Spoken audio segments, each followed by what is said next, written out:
A retired fisherman living alone along Maine's fog-choked coast vanished from his weather-beaten harbor town in November of 2019.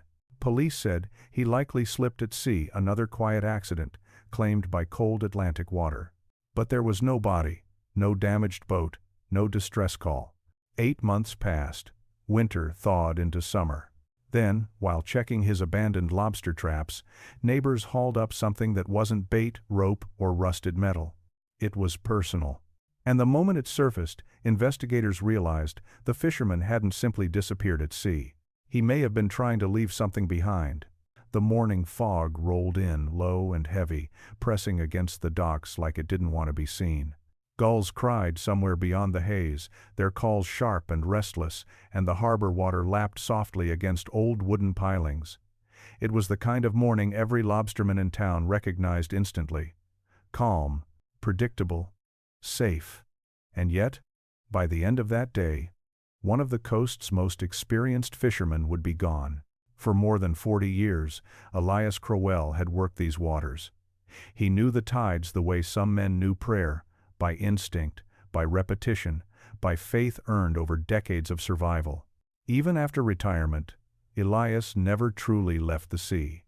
He downsized his operation, sold off most of his gear, but kept a handful of lobster traps and his modest boat, the Maribel. Just enough to keep busy, he told people. But those who knew him best understood it wasn't about money or routine, it was about belonging. Elias lived alone in a small gray house overlooking the harbor, its paint weathered by salt and time. His wife, Margaret, had died 7 years earlier, and after that, the house grew quieter.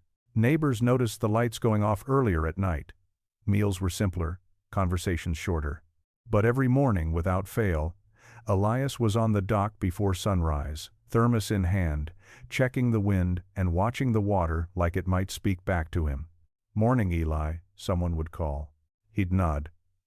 Sometimes smile, rarely more. At the bait shop, the talk was always the same: weather, prices, rumors from other ports. Elias listened more than he spoke. When he did speak, people leaned in. A man who survived 4 decades on the Atlantic earned that kind of respect. He'd warn younger fishermen about subtle changes in current, about storms that didn't show up on forecasts. And almost always, he was right. That's why the first missed routine didn't trigger panic. When Elias didn't show up at the dock one morning, people assumed he'd slept in, or decided to wait out the fog. But when noon came, and the Maribel wasn't tied up where it should have been, a few heads turned. By evening, the unease spread. His VHF radio stayed silent. No check-in, no casual chatter. A neighbor walked up the hill to Elias's house. The door was locked. Curtains drawn. His truck still in the driveway. He wouldn't just leave, one man muttered at the dock, staring out at the darkening water. The official explanation formed quickly, almost automatically. Accidents happened, even to the best. Especially to the best. A slip, a rogue wave, cold water shock. It was a familiar story along the Maine coast. Tragic, but not mysterious. Still, something didn't sit right. Elias Crowell was cautious to the point of stubbornness. He wore his life vest even on calm days. He double-checked knots. He never went out without telling someone roughly where he'd be. And that morning, according to weather logs, the sea had been unusually gentle. By nightfall, dock lights reflected in the black water like broken stars. Men stood in small clusters, voices low. The fog thickened again, swallowing the horizon. Somewhere out there, Elias was either fighting the current or already gone. As the town settled into uneasy sleep, one thought lingered heavier than the mist rolling in from the Atlantic. If a man who knew the tides better than anyone could vanish on a calm day, what chance did anyone else have of ever finding him? The last morning Elias Crowell was seen alive began without drama, no storm warnings, no raised voices, no sense of urgency, just the quiet rhythm of a harbor waking up. The sun hadn't broken the horizon yet when Elias stepped onto the dock, his boots thudding softly against damp planks. A thin veil of fog hovered over the water, glowing faintly under the dock lights. He carried his thermos in one hand, a coil of rope in the other. Same as always, same measured pace, Same careful balance of a man who'd learned long ago that the sea punished carelessness. "Didn't think you were going out today," called Hank Mercer from the bait shed, rubbing his hands together against the cold. Elias paused, looked out toward the open water longer than usual. "Sea's calm," he said finally. "Calmer than it's been in weeks." Hank nodded, but something about the way Elias said it stuck with him later. Not relieved, not pleased, just final. Inside the bait shed, Elias moved slowly, deliberately. He didn't rush. He checked each crate, then surprised Hank by sliding 2 bundles of spare line across the counter. "You can have these," Elias said. Hank frowned. "You sure? That's good rope." "I won't need it." The words landed heavier than they should have. Hank opened his mouth to joke it off, but Elias was already turning away. Outside, a younger lobsterman named Caleb watched as Elias loaded the Maribel. No fumbling, no second guessing. But there was something different. Elias stood at the stern for a moment, hand resting on the rail, eyes fixed on the water as if memorizing it. "You heading far?" Caleb asked. Elias shook his head. "Just checking a few traps." Then, quieter almost to himself, he added, "Some things need tending to." The engine started smoothly. The Maribel eased away from the dock, cutting a clean path through the glassy harbor water. Elias didn't look back. By mid-morning, the fog had lifted completely. The sea lay open and blue, barely rippling. Ideal conditions. Too ideal to explain what came next. Hours passed. No radio call. No casual check-in. By early afternoon, a few fishermen noticed the Maribel hadn't returned. It wasn't unheard of for Elias to stay out longer than planned, but the unease began to spread like a slow leak. Then, just before sunset, someone shouted from the far end of the dock, "There's a boat coming in." Men gathered, squinting into the orange glow of evening light. The Maribel drifted toward the harbor mouth, engine idling, bow rocking gently. Relief washed through the crowd until the boat drew closer. "No one's at the wheel," someone whispered. The boat bumped softly against the dock, as if nudged by an invisible hand. Hank was the first to jump aboard. He killed the engine and looked around, heart pounding. Elias wasn't there. His gloves lay neatly folded near the helm. The thermos sat upright, still half full. No blood. No signs of struggle. No damage to the boat. His life vest was missing, but so was any indication it had been used. "Maybe he fell over," someone said. "But how?" another replied. "In weather like this?" The Coast Guard was called. Statements were taken. The official theory surfaced quickly. An accidental fall, disorientation, cold shock. Clean. Simple. Familiar. But Hank couldn't shake the memory of Elias standing at the stern that morning, staring out at the sea like he was saying goodbye. As night fell, and searchlights swept across the dark water, one detail began to whisper beneath the noise of radios and engines. Elias Crowell hadn't vanished during a storm. He vanished on one of the calmest days the coast had seen all year. And calm seas rarely tell the whole story. By dawn, the harbor no longer felt like home. It felt like a crime scene. Searchlights cut through the early morning mist as Coast Guard vessels idled just beyond the breakwater.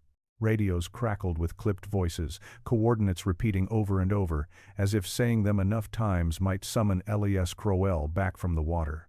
The sea, calm and indifferent, reflected the pale sky like polished steel. "Expand the grid another mile," came the order. Aye. They searched where logic said to search down current from Elias's last known position, along the routes he favored, around the cluster of traps he'd planned to check. Sonar swept the seabed.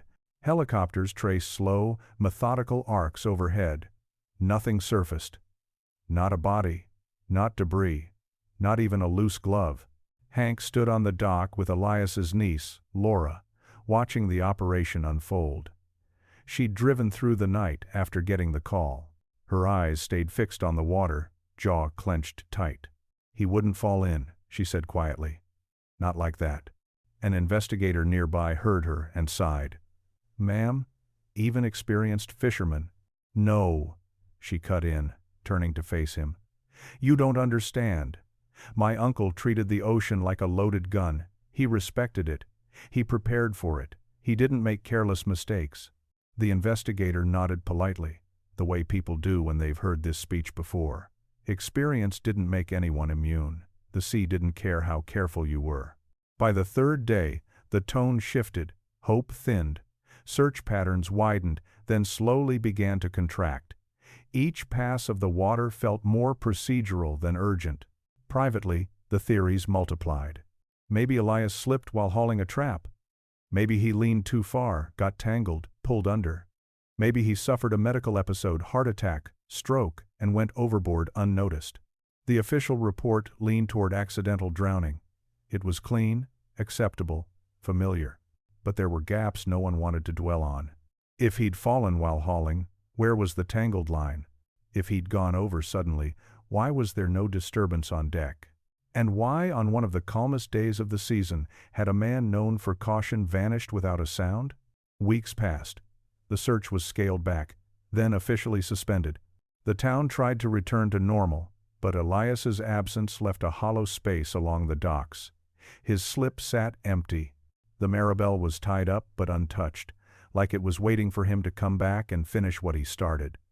No one volunteered to move it. At night, Laura stayed in Elias's house, sleeping in the guest room. She went through his things carefully, as if listening for instructions hidden between folded clothes and old paperwork. Bills were paid. Notes were organized. Nothing suggested panic or distress. What she did find unsettled her. A chart on the kitchen table, marked with small pencil circles. Lobster trap locations. Familiar spots except for one cluster farther out than Elias usually went alone. Next to it, a single word written in block letters. Check. She showed it to the lead investigator. Probably unfinished work, he said. Doesn't mean anything. But Laura wasn't convinced. By winter, the sea turned hostile. Waves battered the shoreline. Storms erased whatever faint traces the search might have missed. Elias was declared missing, presumed dead. Still, no memorial service was held. Feels wrong, Hank said one evening at the dock, staring out into the darkness. Like we're closing a book with half the pages torn out. The traps Elias had set remained out there, bobbing unseen beneath the surface, their buoys fading with each passing storm. Regulations required they eventually be retrieved, but no one rushed to do it. Not yet. Because somewhere beneath the rolling Atlantic, Elias Crowell had left something unfinished. And as winter tightened its grip on the coast, one question refused to sink. What if the sea wasn't where Elias vanished, but where he meant to be found? By the time summer returned to the Maine coast, the water looked deceptively forgiving again. Sunlight danced across the harbor, tourists filled the boardwalks, and the town tried awkwardly to pretend it had moved on. But Elias Crowell's name was still written in ink where it shouldn't have been. On permits, on dock assignments, on a list of registered lobster traps that had now been sitting unattended for 8 months. Regulations finally forced a decision. If we don't pull 'em, the harbor master said, clipboard tucked under his arm, they'll become hazards, ghost traps, killin' for no reason. So one warm July morning, Hank Mercer and 2 other fishermen motored out toward Elias's marked buoys. The engine hummed low, no one talked much. The sea was calm again, just like the day Elias vanished. The first few traps came up empty, rusted wire, seaweed, a few crabs clattering angrily inside before being tossed back. Routine work, mechanical, almost comforting. Figures, one man muttered, been too long. Then they reached the farthest buoy, the one Laura remembered from the chart, the one Elias rarely fished alone. Hank hooked the line and began hauling. The trap rose slowly, water streaming off its sides. Something inside shifted with a dull, unnatural thud. That's heavy, Hank said, brow furrowing. When the trap broke the surface, all 3 men froze. Inside, tangled among old bait bags and strands of kelp, was a waterlogged canvas satchel. No crab moved, no fish thrashed, just the dead weight of something that didn't belong underwater. They hauled it onto the deck. The satchel smelled of salt and decay, metal clasps furred with corrosion. Hank's hands shook as he reached for it. You think it's... One man started. Don't, Hank snapped. The zipper resisted, then gave way. Inside were folded papers sealed in plastic, a wallet, and a small rusted key taped to the lining. Hank recognized the wallet instantly. It's his, he whispered. They didn't open the papers. No one wanted to be the first. The engine idled as if holding its breath. Finally, Hank pulled out his radio. "Harbor Master," he said, voice tight. "We need authorities, now." Word traveled fast. By the time they returned to the dock, police cruisers waited alongside a growing crowd. Laura stood near the front, arms crossed tightly around herself, eyes locked on the satchel as if it might disappear again. An investigator donned gloves and carefully examined the contents. The wallet held Elias's ID. Cash, neatly arranged. His old fishing license expired but kept anyway. The papers were handwritten notes, their ink blurred but still legible in places. Coordinates. Dates. Short phrases repeated over and over. And one sentence, written more clearly than the rest. "If this comes up, I didn't fall." A silence fell over the dock that felt heavier than any storm. "This doesn't make sense," the investigator said, though his voice lacked conviction. "Why put this in a trap?" Laura stared at the satchel, tears welling but unshed. "Because he knew we'd pull them eventually," she said. "He knew it would be us." The official theory cracked wide open. If Elias drowned accidentally, how did his belongings end up sealed, weighted, and placed deliberately in a lobster trap? If he intended to disappear, why leave something so personal behind? As the satchel was logged into evidence, one final detail emerged, small, almost overlooked. The rusted key taped inside didn't match anything on Elias's boat, or in his house, which meant somewhere, on land or at sea, there was still something Elias Crowell hadn't wanted found too soon. And now, someone would have to decide whether they truly wanted to know why. The discovery of the satchel shattered whatever fragile certainty the investigation still had. What had once been logged as an unfortunate accident was abruptly reopened as something far more complicated and far more unsettling. Inside the police station, the air felt stale and tense as the contents of Elias Crowell's satchel were spread across a stainless steel table. The handwritten notes were carefully dried and photographed. Though the ink had bled, patterns emerged. Dates that didn't correspond to fishing seasons, coordinates that didn't match his registered traps, and repeated markings along a stretch of coastline locals avoided because of unpredictable currents and submerged rock shelves. "He was mapping something," one investigator murmured. "But what?" another replied.